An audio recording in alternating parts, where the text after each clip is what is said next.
become so prescient in this area? Oh boy. Well, to be frank, I've been through a lot in my life. I'm 30 years old, and there's stuff that I've been through that nobody will ever go through in their whole life. I was homeless, for a while. I fought through that. I fought through all types of stuff, and I made it out on the other side. And now I'm doing okay. I've rebuilt my life,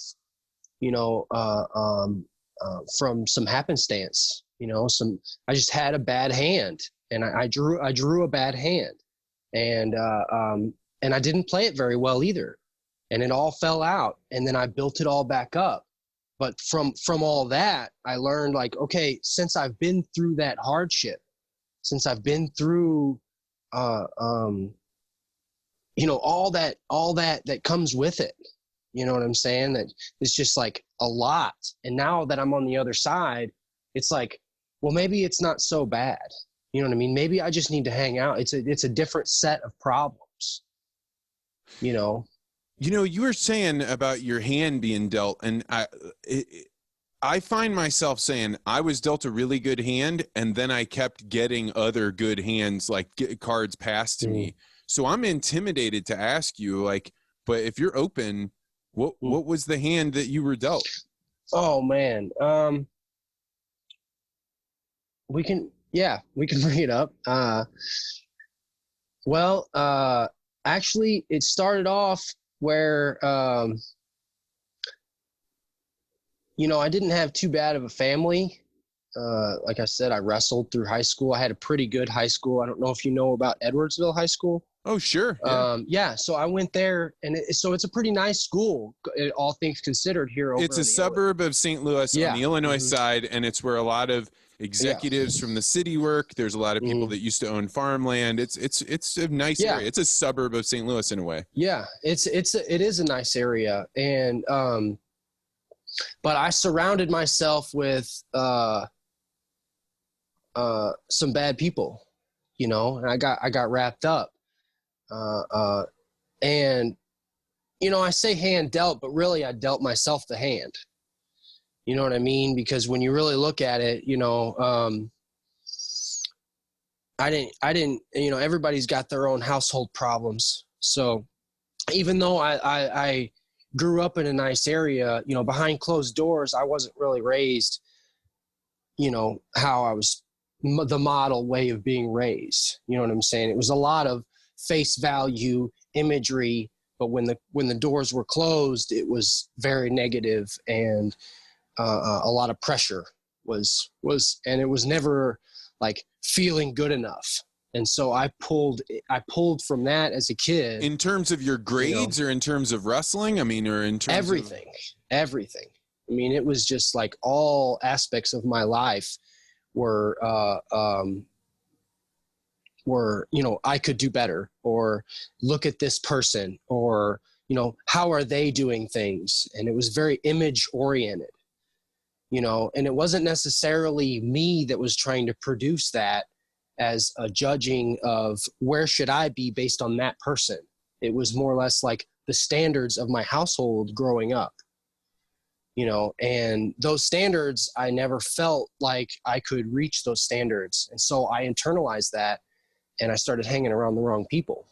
And then hanging around those wrong people, I ended up, self-destructing. And even though I came from a decent area, I self-destructed pretty bad. I ended up in some really bad areas. I ended up, like I said, homeless. I was homeless for like 5 years, it was like 5 years. Oh my God. You mean at a time you would go those stretches with no home? Where did you sleep? Yeah. In a tent down by the river, right off of the Lumiere, like on the other side of the flood wall in St. Louis. I mean, I was like in a tent in the winter.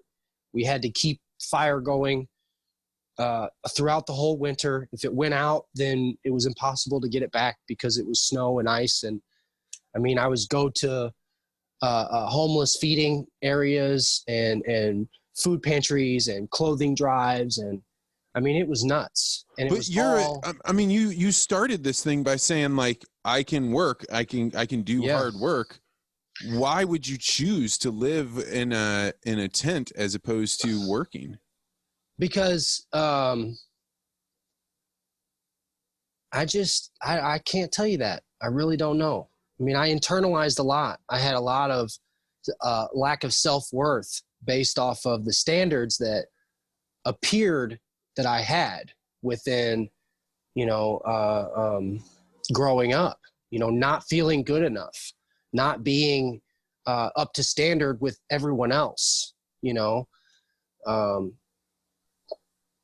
It's a pretty interesting. Man. Yeah, it's so funny because like everybody has their own like relative scale, and I always felt like I had pressure, but I never had pressure that drove me to the edges of the river. Like that's a scary amount of pressure. And it was enough for me to be comfortable there. Like that's what I felt like I was worth. That's what I felt like. That's what I was. I had no problem being down there for a long time until about a year and a half in, like at the tail end of things. I was like, you know what? No, I'm better than this. I'm smarter than this. I would go to the library and read books to stay warm, so I was very well read. I read a lot of books throughout my whole life. I read poetry and things like that. So I'm literate. And I'd look around and I'd see these delinquents essentially at the homeless camp.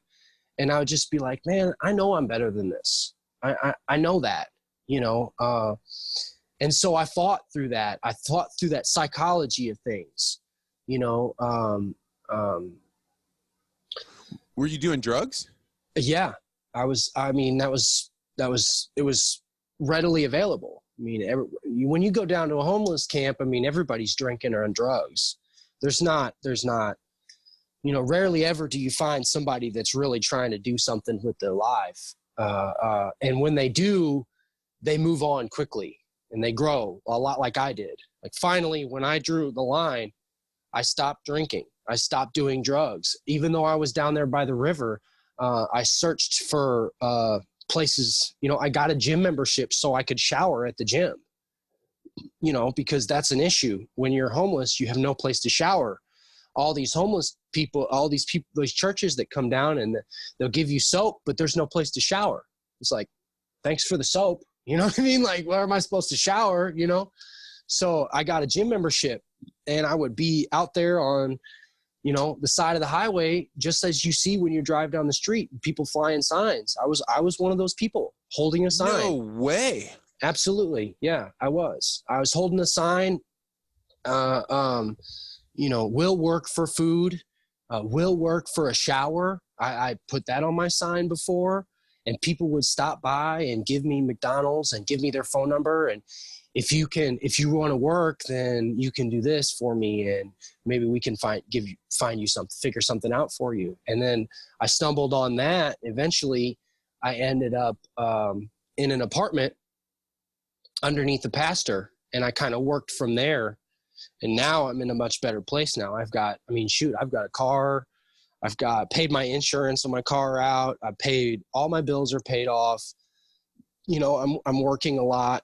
It took years for me to finally get to where I was like, you know what? I work harder than that. I'm worth more than that. Once you get to that point, a lot of it is just carelessness and carefree. It's just so much to overcome. You got to come up with a social security card. You got to come up with an ID. You got to come up with a birth certificate. I mean, that's just to get a job, let alone you have to be presentable. You have to shower, shave daily. You have to wash your work clothes. That's a lot if you really think about it.